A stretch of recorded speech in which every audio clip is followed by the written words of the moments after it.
En 1930, Alemania está sumida en la Gran Depresión. Las fábricas cierran. El desempleo alcanza los 4,5 millones de personas. La población se muere de hambre. Y el caos ha vuelto a las calles. Un hombre había predicho todo esto. Adolf Hitler, el ex recluso, parece un profeta. Afirma que solo hay una solución: ponerlo a él al mando. ¿Pero sabe realmente el pueblo alemán lo que le espera? Esta es la historia de cómo Adolf Hitler subvierte el proceso democrático y se hace por fin con el poder en Alemania.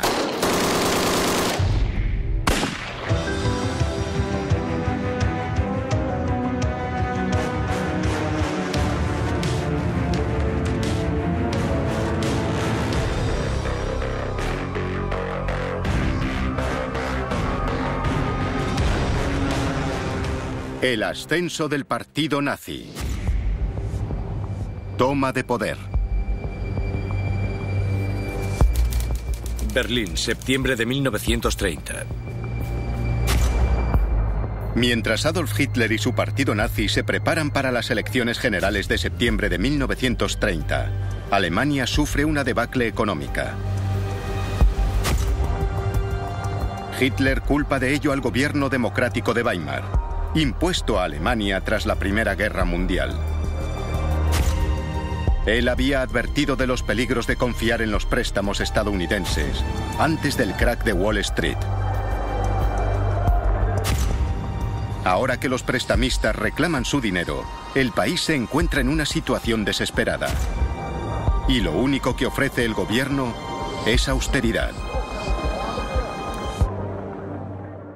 La política es de recortes, recortes, recortes y más recortes. Y esto deprime la economía, empeora la situación y aumenta el desempleo. Alemania parece sumida en un ciclo interminable de boom y depresión, miseria y desempleo elevado. Pero para Hitler, esta situación desastrosa es una oportunidad. La persona más entusiasmada es Hitler, porque ahora parece un gurú. Él ha predicho que esto ocurriría, y ha ocurrido. Y por supuesto, mucha gente cambia de bando cuando se demuestra que alguien tenía razón. Hitler y su hombre de la propaganda, Joseph Goebbels, tienen un plan maestro: conseguir el poder en Alemania por medios democráticos. Goebbels se lanza una campaña diseñada para apelar directamente al sufrido pueblo alemán. Era muy directo y muy simple. A saber, pan, trabajo, libertad. Eslóganes directos que ofrecían una visión elevada y noble de cosas que escaseaban en Alemania. Hay un póster muy famoso en el que se muestra a una serie de personas en plena depresión y en el que pone la última esperanza de Alemania, Hitler.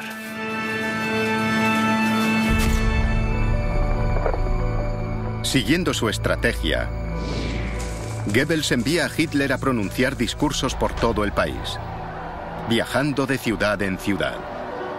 Pone en práctica todas sus habilidades oratorias recién pulidas y convence al pueblo de que él volverá a hacer de Alemania un país fuerte. Hay que ponerse en el lugar del alemán medio.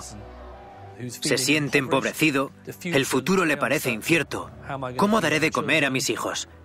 ¿Conservaré el empleo? Y que observa el nuevo gobierno de Weimar y piensa, no está dando respuestas. La campaña brillantemente orquestada por Goebbels permite a Hitler presentarse como algo nuevo y diferente. Ninguno de los políticos de Weimar tenía ni un gramo del carisma que Hitler aportaba a su partido. Eran básicamente burgueses, políticos convencionales del montón. Hitler los barrió a todos. Él era diferente, sobre todo cuando daba un discurso o cuando se ponía de pie en el coche, saludando a sus tropas de asalto que desfilaban. Casi parecía un dios. Y los alemanes nunca habían visto nada parecido.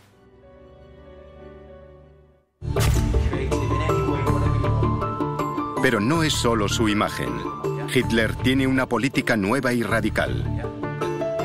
Promete cambiar el rumbo de la economía, negándose a pagar las compensaciones de guerra a los aliados, fijadas en el Tratado de Versalles tras la Primera Guerra Mundial.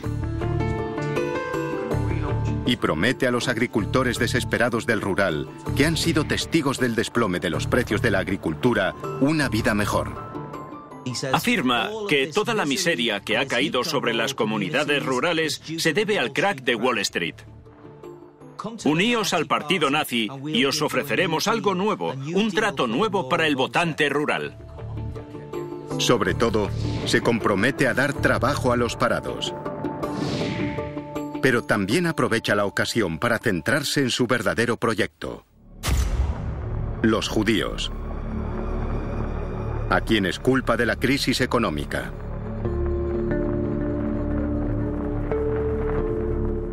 Decía que todo era una conspiración judía. Esa idea siempre había estado ahí. Nuestros problemas, que pueden ser menores o más intensos, siempre están ahí. Y su origen es judío. Los grandes banqueros del mundo son judíos. Es una conspiración internacional de los judíos para controlar a las naciones civilizadas. El pueblo estaba preparado para creer eso. Y les dijo: libraos de los judíos y recuperaréis el empleo. 14 de septiembre de 1930. Cuando se conocen los resultados de las elecciones de septiembre, se comprueba que la estrategia nazi ha funcionado. Consiguen casi 6,5 millones de votos. En las últimas elecciones, las de 1928, habían conseguido solo 810.000. Su representación en el Reichstag, el Parlamento alemán, pasa de 12 escaños a 107. Solo 36 menos que el partido más importante de la coalición gobernante, los socialdemócratas. Los nazis son ahora el partido más popular de Alemania. Con la coalición gobernante amenazada por la inestabilidad y las luchas internas, Hitler sabe que pronto habrá otras elecciones. De modo que él y Goebbels se proponen aprovechar su éxito, aumentando la presencia del partido nazi. Hitler dijo: quiero que me vean, quiero que Alemania nos vea. Dijo: la propaganda es lo primero, las ideas lo segundo. Su mejor arma propagandística son las concentraciones. Desde 1927, los nazis celebran su concentración anual en la ciudad medieval de Nuremberg. Unos 150 kilómetros al norte de Múnich, es una de las regiones que más simpatiza con la causa nazi.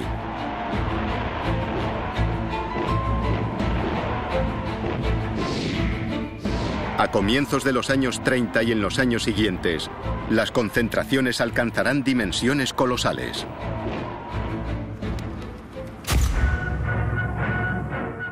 Hitler sabía casi instintivamente qué funcionaba, qué llegaba a las masas. Las avenidas decoradas con flores y símbolos nazis están rodeadas por todas partes por los camisas pardas uniformados de las SA. Los hombres desfilaban en filas inmaculadas con sus uniformes perfectos. Había esvásticas rojas y negras en enormes pendones. Hasta el más mínimo detalle de las insignias, medallas, canciones, música, desfiles, está estudiado con suma atención. Y con todo ello buscan presentar al partido nazi como una organización de orden, unidad, lealtad y disciplina.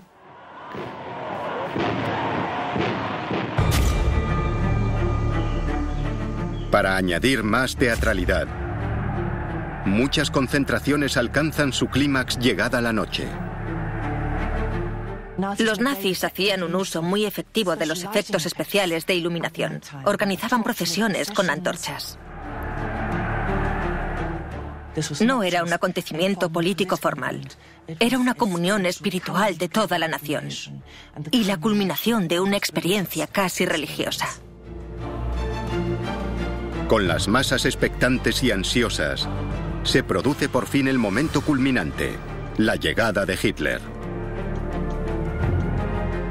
Otro elemento más de manipulación del público, minuciosamente planeado. No hay constancia de que comenzase un discurso a la hora fijada. Se retrasaba 20 minutos, a veces 40, a veces una hora, hora y media. Creaba expectación. ¿Cuándo vendrá? ¿Vendrá? Entonces se oía un murmullo. Sí, ya se acerca. Y el murmullo recorría el enorme auditorio. Entonces, desde el fondo, Hitler aparece caminando y las luces lo iluminan.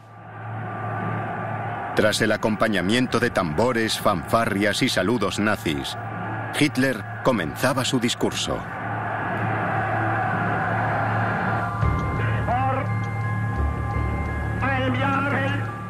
Empezaba susurrando. A la gente le costaba oírlo. Sabe cómo manejar a la multitud. Primero empieza bajito, como si hubiese que subir el volumen.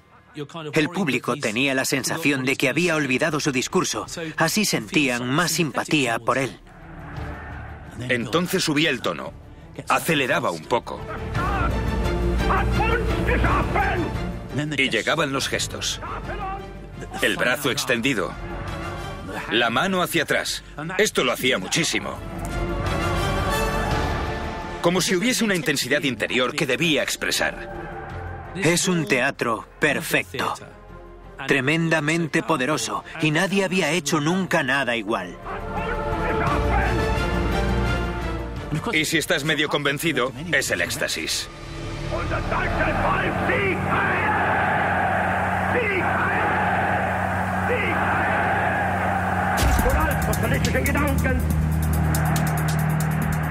Pero si sus incondicionales creen que lo conocen, se equivocan. Entre bastidores, se está fraguando un escándalo en su vida personal, que está a punto de amenazar su recién ganada popularidad.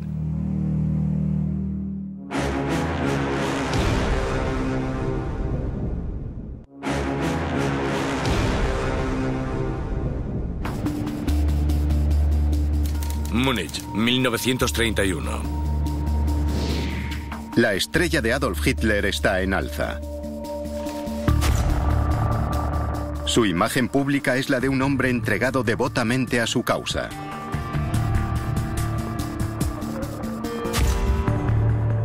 Pero el auténtico Hitler es muy diferente. En privado, se ha enamorado. El objeto de sus atenciones es una chica de 23 años, hija de su hermanastra Angela. Su nombre es Geli Raubal. En 1929, Angela había venido a trabajar para él en su nuevo y lujoso apartamento, en el número 16 de Prinzregentenplatz. En principio, la madre de Geli había llegado de Austria para llevarla a casa de Hitler y Geli la había acompañado como parte del trato. Pero Hitler enseguida se obsesionó totalmente con la joven. Le tenía muchísimo cariño. La llevaba a todas partes. Si salían a tomar un café a la ciudad, ella iba. Allá donde fuese él, iba Geli. Hitler apoya incluso las aspiraciones musicales de su sobrina y le paga lecciones de canto. La relación, a pesar de que eran parientes y de que había 20 años de edad entre ellos, en general parece una relación de cariño. Salen a pasear juntos, a comer juntos. Incluso hoy, la naturaleza exacta de la relación sigue siendo motivo de especulación. Parece que no era sexual. Tal vez suene raro, pero era posesión sin sexo, si es que existe ese tipo de fenómeno. Es fascinante que un hombre con tal poder fuese tan contenido en eso. Puede que simplemente fuese asexual.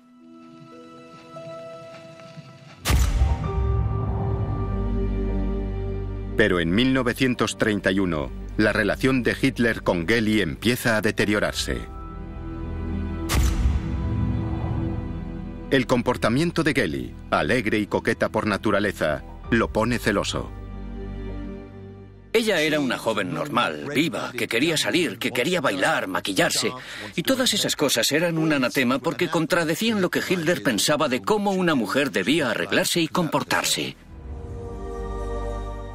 Empieza a mostrar demasiado interés por saber con quién habla ella.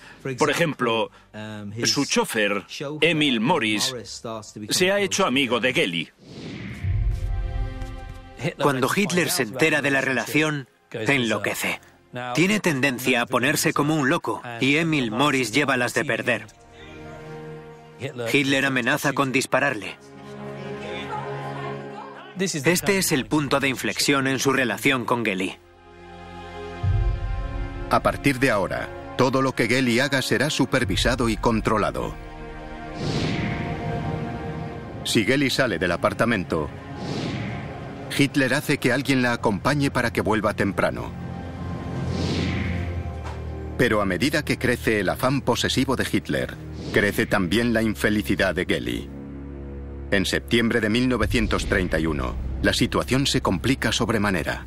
Geli está abatida y se siente desgraciada, como lo estaríamos todos si estuviésemos recluidos por un hombre al que ella describía como un monstruo. Hitler no la dejaba ir a ningún lado y al parecer ella había establecido una relación con un joven de Viena. No es solo que haya conocido a un joven, sino quién es ese hombre.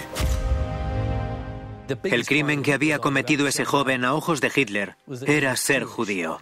Obviamente para Geli no es la mejor de las relaciones si quiere mantenerla a espaldas de Hitler. La situación alcanza un momento crítico. El 18 de septiembre, Hitler se prepara para ir a una reunión nazi en Nuremberg, cuando Geli se pone histérica. Ella quiere salir e ir a clases de canto en Viena. La tensión aumenta. Los testigos oyen discusiones violentas en el apartamento. El vecino de al lado declara que una vez Hitler salió de casa, se volvió antes de subir a su Mercedes con chofer y gritó: "No irás a Viena", y se acabó.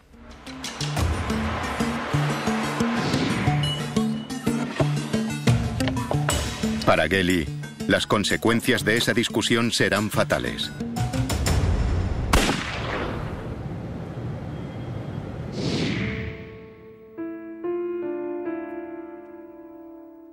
La trágica muerte de la estudiante de música de 23 años se convierte en noticia en todo el mundo. Inmediatamente comienzan a circular rumores sobre la relación del político con su sobrina. Se publicó que tenía hematomas por todo el cuerpo, como si la hubiesen golpeado. Aunque eso no se comprobó ni corroboró. Pero es posible que él la agrediese. No se ha demostrado, pero es posible que lo hubiese hecho. Encaja con su carácter posesivo. También se filtran rumores relativos a la vida sexual de Hitler. Supuestamente, ella le dijo a Emil Morris que Hitler la había obligado a posar para fotos pornográficas, desnuda encima de él, y que incluso le había pedido que defecase, que Hitler era coprófilo. Estos rumores fueron aprovechados por los rivales políticos de Hitler, especialmente por los socialdemócratas, y fueron publicados en varias revistas socialdemócratas, aunque nunca se demostró, eso que quede claro. Lo peor son las sospechas de que Hitler había ordenado asesinar a Geli, o que él mismo la había matado. Para el aspirante a Führer y para los nazis, los efectos políticos potenciales de la muerte de Geli son enormes. Así que el equipo de propaganda del partido actúa rápidamente para evitar un escándalo. Para salvar la reputación de Hitler, miembros de su círculo íntimo afirman que Geli estaba jugando con un arma y que se mató accidentalmente. Y se aseguran de que Hitler jamás vuelva a ser relacionado de manera íntima con ninguna mujer. La muerte de Geli le hace darse cuenta de que si quiere presentarse como una especie de figura mesiánica, no puede ser asociado públicamente con mujeres. Considera que la aparición de una esposa o novia, una figura femenina en su vida, reduciría su atractivo para las mujeres alemanas en general. En consonancia con esta estrategia, la siguiente novia de Hitler será ocultada a todo el mundo salvo a su círculo íntimo. Eva Braun permanece en un segundo plano. Nunca aparece en ninguna fotografía con Hitler. Para el público, Hitler está casado con Alemania. La estrategia del partido parece funcionar. El pueblo alemán otorga a Hitler el beneficio de la duda, y él emerge de lo que podría haber sido un escándalo prácticamente indemne. Ahora ya está listo para pasar a la siguiente fase de su plan para hacerse con el poder.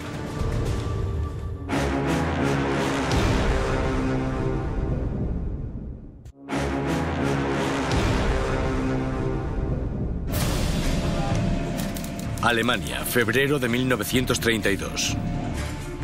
Tras haber sobrevivido a un escándalo personal, la determinación de Hitler de llevar a su partido al poder nunca ha sido mayor.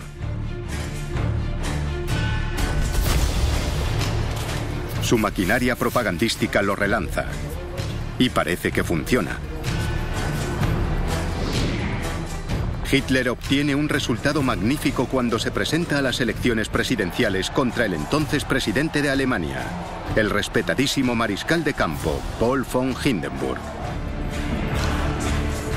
Y queda segundo a poca distancia. En solo 9 años, Hitler ha pasado de recluso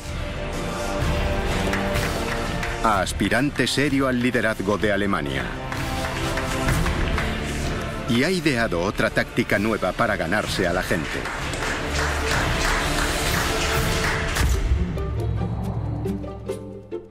Crea una serie de postales y catálogos en colaboración con el fotógrafo nazi Heinrich Hoffmann. Su propósito es presentar a Hitler como un hombre normal. Las imágenes de Hoffmann no eran simples instantáneas formales de Hitler sobre un estrado, arengando a las masas. Con mayor frecuencia eran fotos que mostraban a Hitler como un hombre corriente. Hitler con el traje regional bávaro, sentado en el bosque. De picnic. Hitler jugando con un perro. Hitler con gabardina y sombrero normales y corrientes, sin hacer nada en especial. Estaba todo muy calculado. Quería que lo viesen como alguien pausado, que disfrutaba del placer de pensar y reflexionar. Un auténtico hombre del pueblo.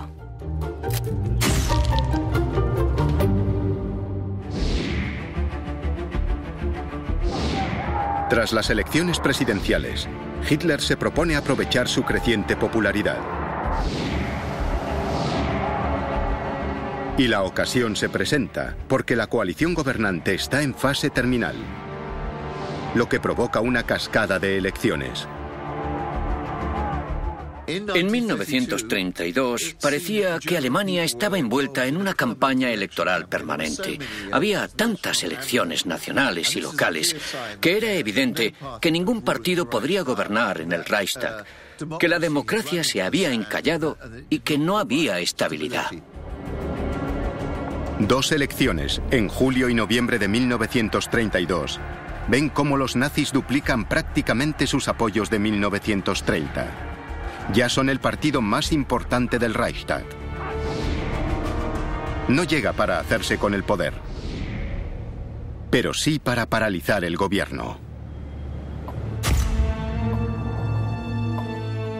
Hitler aumenta la presión sobre el achacoso presidente Hindenburg y exige ser nombrado canciller, el equivalente alemán a presidente del gobierno. Pero Hindenburg no confía en él y se niega rotundamente.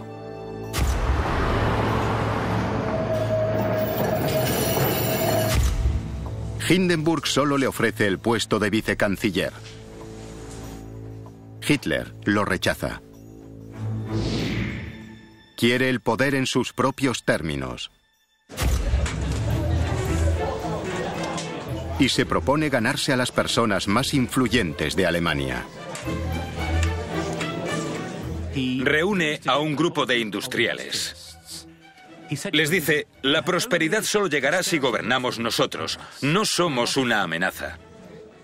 Si nos unimos, yo como gran líder y vosotros como grandes industriales, tendremos un gran futuro juntos, trabajaremos juntos. Se reúne con los líderes del ejército y les dice, yo fui soldado, os comprendo. El ejército es vital en la nueva Alemania que crearemos.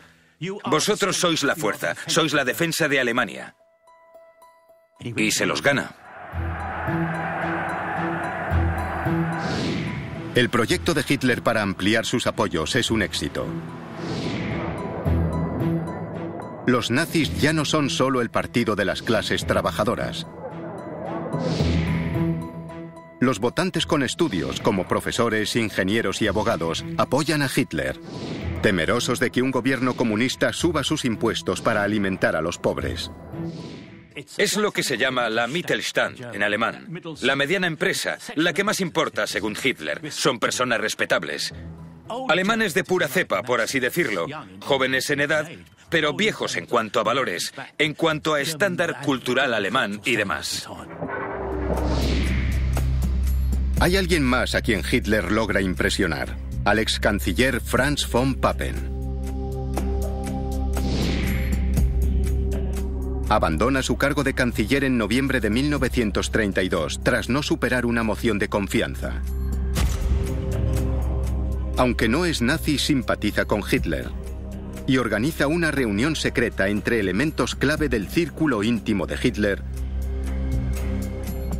y el hijo del presidente, el comandante del ejército alemán Oskar von Hindenburg. Es un encuentro muy importante, porque en esa reunión, Oskar, que era escéptico sobre que Hitler gobernase sin convertirse en un dictador, se deja convencer por él. Hitler lo encandila. A cambio de un ascenso en el ejército y 2.000 hectáreas de tierra, Oskar accede a convencer a su padre de que entregue la Cancillería a Hitler. Hay otro elemento crucial. Von Papen convence al presidente Hindenburg y a su hijo de que puede controlar a Hitler.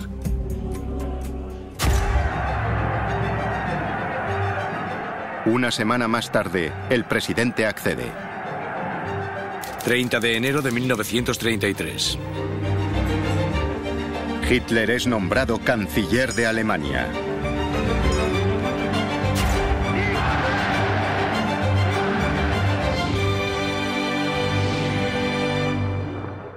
Pero los nazis aún no tienen un gobierno con mayoría. De modo que Hitler convoca rápidamente otras elecciones. Para garantizarse la mayoría, necesita ganarse a los votantes de izquierdas y superar a los comunistas. En cuestión de días, los acontecimientos conspiran para ayudarle. Berlín, 27 de febrero de 1933. Apenas 6 días antes de las elecciones generales, el edificio del Parlamento alemán, el Reichstag, es presa de las llamas. El culpable es detenido inmediatamente y resulta ser un joven holandés llamado Marinus van der Lubbe. Van der Lubbe es comunista confeso. Es el clásico loco solitario, una especie de Lee Harvey Oswald en este contexto, porque no sabemos si actuó solo. Lo único que sabemos es que cuando se declara el incendio nadie intenta extinguirlo, porque inmediatamente los nazis se dan cuenta de que podrán aprovechar el incendio contra los comunistas. La respuesta del presidente Hindenburg al incendio es declarar el estado de emergencia en toda Alemania. Hitler lo aprovecha. Consigue convencer a Hindenburg de que le deje reprimir a los comunistas.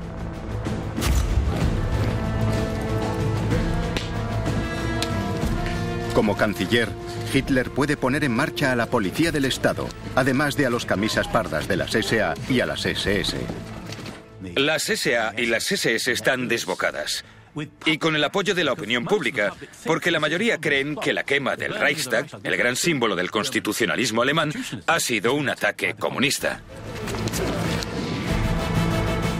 4.000 políticos y simpatizantes comunistas son golpeados, encarcelados y asesinados, lo que destruye al partido como fuerza política.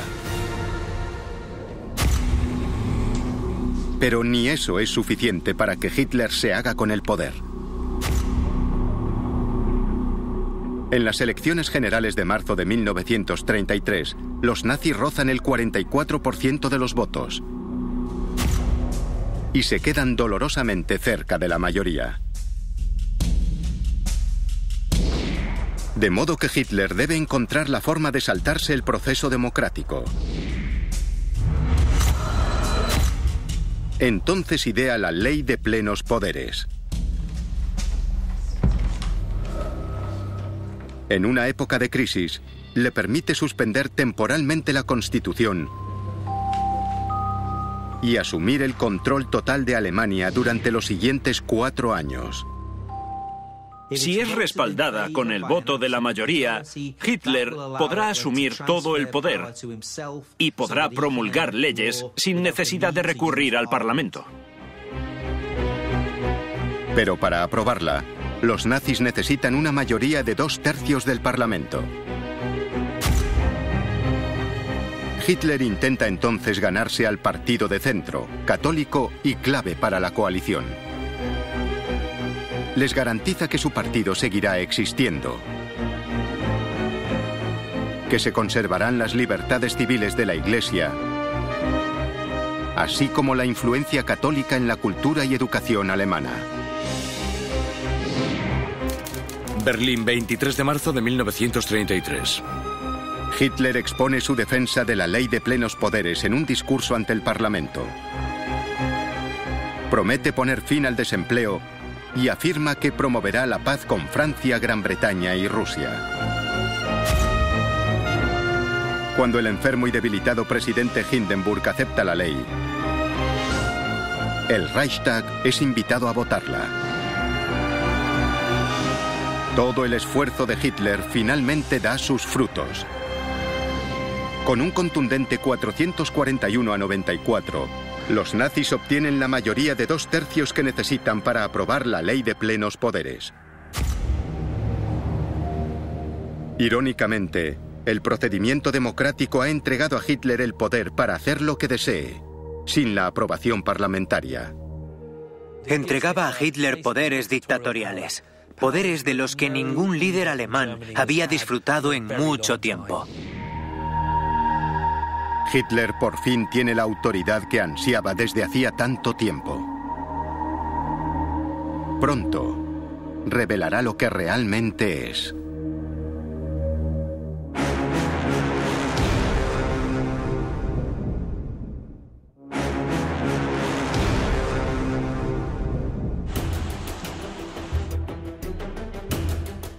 En 1933, Hitler se ha convertido en canciller de Alemania y ha suspendido la constitución del país.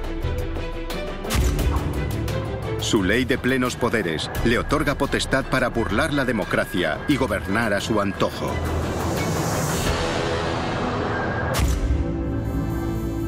Entre las primeras decisiones que toma está la de ocuparse de las amenazas a su poder, tanto dentro como fuera de su partido.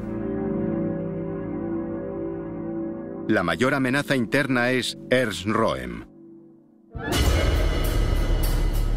Röhm es uno de los primeros miembros del partido nazi e íntimo amigo de Hitler. Es también el fundador y líder de los camisas pardas de la SA, el ejército de matones del partido, cuyas tácticas intimidatorias han tenido tanto peso en el ascenso de Hitler. Había bastantes ansias de poder en el partido nazi entre los camisas pardas. Ellos creían, no sin cierta razón, que habían sido el ariete que había abierto las puertas del poder a los nazis. En 1934 las SA tienen 4,5 millones de miembros y superan con creces en efectivos al ejército alemán. Entre el equipo más próximo a Hitler crece la preocupación de que Röhm utilice a sus hombres para hacerse con el poder. Röhm empieza a dar discursos en los que pide que las SA se conviertan en el ejército del pueblo. Y eso pone muy nervioso al ejército alemán. Y Röhm ha cometido otro crimen. Alemania sigue siendo un país profundamente conservador. Y Röhm es homosexual.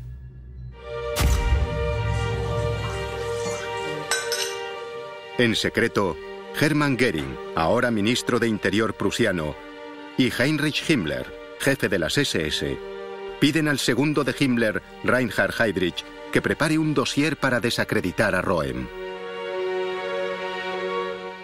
A finales de junio del 34, sorprendentemente aparecen pruebas de que Röhm es un traidor. Hay documentos que demuestran que ha recibido millones de marcos del gobierno francés para intentar derrocar a Hitler en su nombre. Por supuesto, son pruebas totalmente preparadas. Armado con la información de Göring, Heydrich y Himmler, Hitler organiza una trampa letal. Ordena a todos los líderes de las SA asistir a una reunión en la pintoresca localidad turística de Bad Wiese, en el sur de Alemania. 30 de junio de 1934. Al amanecer, Hitler, algunos miembros de su entorno y un par de policías del Estado llegan a un hotel junto al lago de la localidad. Sobre las 6:30 de la mañana, Hitler irrumpe en el hotel esgrimiendo una pistola. En una escena que sorprendería al pueblo alemán, que creía que votaba a un político respetable, el canciller de Alemania no puede resistirse a tomarse la venganza por su mano. En una demostración de la ira que siente ante la supuesta traición de Röhm, Hitler lidera personalmente al equipo que va a detenerlo. Ni siquiera aguarda a que lleguen los refuerzos de las SS. Sube a la habitación de Röhm, abre la puerta y dice: «Levántate, Ernst, quedas detenido por alta traición». Un somnoliento y sorprendido Röhm no entiende lo que pasa. En la habitación de al lado duerme otro jefe de las SA y con él en la cama está un joven también de las SA. Y claro, esto se considera escandaloso y una señal de cuánto se habían degradado las SA y de lo corruptas que eran.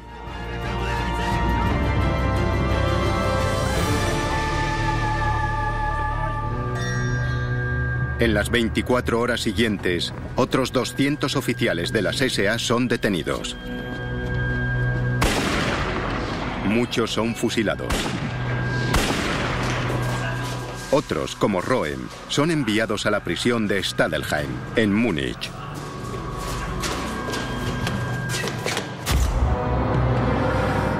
Pero Hitler no se ocupa solo de sus rivales internos. Él y Goebbels han elaborado una lista de rivales políticos y viejos enemigos, a los que también consideran traidores. Ahora comienza la siguiente purga. Una llamada telefónica en clave de Goebbels a Göring pone en marcha el que será uno de los sucesos más famosos en la historia de los nazis. 1 de julio de 1934. Al día siguiente, Hitler es el anfitrión de una merienda en el jardín de la Cancillería en Berlín, para su gobierno y sus familias. Mientras Hitler celebra esta fiesta, comienza la noche de los cuchillos largos, al más puro estilo del Padrino 2. Es como una peli de mafiosos.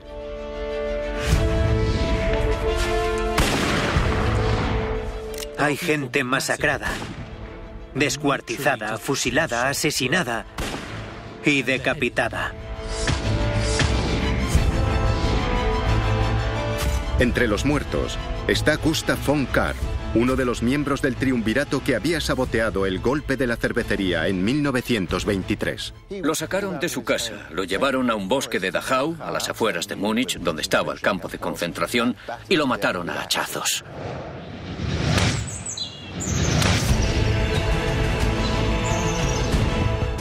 El ex canciller, el general von Schleicher, fue abatido a tiros en su casa en cuanto abrió la puerta. Y su esposa, que intentó interponerse entre las balas, también fue acribillada a balazos.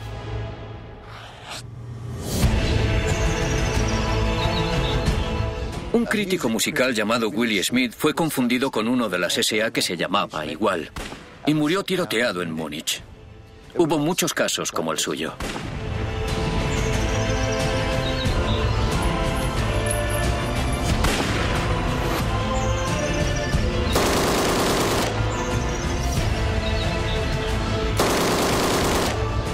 Durante esa tarde, Hitler da orden de matar a Ernst Röhm.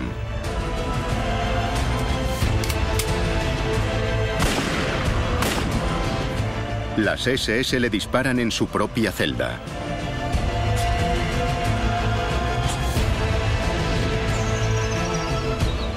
En un momento de la reunión, alguien se acerca a Hitler y le informa discretamente de que todo se ha llevado a cabo, y él asiente. La noche de los cuchillos largos fue la forma de Hitler de zanjar las cosas con la derecha y con la izquierda, y fue el aviso para el mundo de que Alemania estaba gobernada por gánsteres. La noche de los cuchillos largos es anunciada por Hitler en persona en un discurso al gobierno el 13 de julio de 1934. Según datos oficiales, solo murieron 77 personas, pero la cifra real supera las 400. Y Hitler justifica todo lo que ha hecho. En ese momento, yo era responsable del destino del pueblo alemán. Y por lo tanto, me erigí en juez supremo de los alemanes. Yo di la orden de abatir a los cabecillas de esta traición.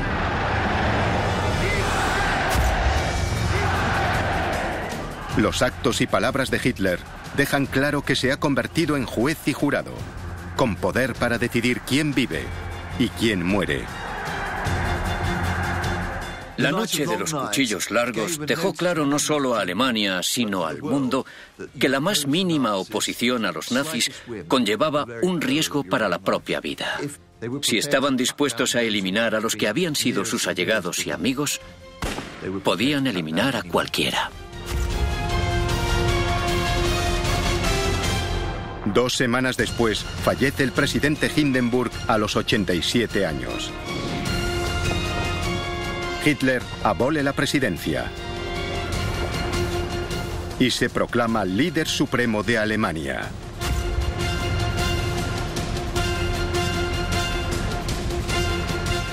El Führer.